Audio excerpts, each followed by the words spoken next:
In the previous lesson, I had a bit of a challenge for you, so let's get started. We needed to create 3 buttons, and I'll make this a little bit bigger. So we can easily take our first button, and we can duplicate and duplicate. And then the next one is that we needed 3 variables, and we also need 3 functions. So let's take this, and we'll get rid of this one, we'll get rid of this one, and maybe how about we do click 1, click 2, click 3 so we can distinguish between the different buttons. And they're all going to invoke different functions. So there's our 3 buttons. Next, let's hook up our functions. And we also needed to set up 3 variables. So let's call it var1 and var2 and var3. And we want them all to equal 0. So how can we do that? Let's do var1 equals var2 equals var3 equals 0. var1 equals 0, var2 equals 0, var3 equals 0, var4 does not exist. Perfect. So now we've set all of them to equal 0. You could have done it on separate lines as well. That's fine. So now let's take care of our functions. So notice we're not passing in an argument because we don't need to make use of the argument. All we're doing is doing that functionality. So message1, what message1 is going to do is it's going to simply add var1. So it's going to update and increment var1. And then what we can do, so let's remove some of this stuff out, clean it up. And this one is a little bit more challenging than the previous one. So remember, within the function, we've got those curly brackets, and this is where all of the code that gets invoked is going to be sitting. So let's see what happens. So message 1, 2, 3, 4, 5, 6, 7, 8, 9, 10, whatever.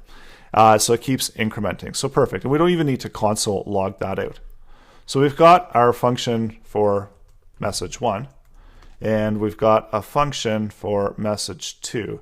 And I know what you're thinking, there's probably a quicker way to do this. And I am going to show you something later on within the course. But for now, let's just do it this way. So what happens now is we're incrementing these values and we're outputting, it should be var1, no space, var2 is for var3. So the challenge really here is we want to output that message value into here. And how do we do that?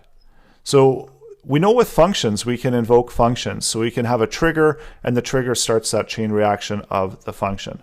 And what if we had a function, so this one, we'll just call it message as we did before.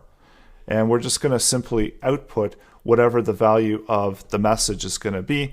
And we know that we've got all of these variables. So we've got var1, and let's add in some spacing, var2. Again, add in some spacing, and then var3. So we've got all of those variables. So let's refresh, and let's click these buttons a little bit. And under message, if we invoke the function message, we see that that output changes. So every time we click, and then we go back and we invoke message, we see that we've got the new number of clicks that has been established. But ideally what we want to do is, and what of course we want to happen, every time we click one of these, we want it to invoke that message function. And that's exactly it. Actually, I just told you what we need to do. And that's every time we increment the number, we need to do message. So let's do that. Let's do this and this one now. So now refresh, and every time I click it, we've got a counter. So either going up, and depending on which one I click, we've got the different numbers incrementing.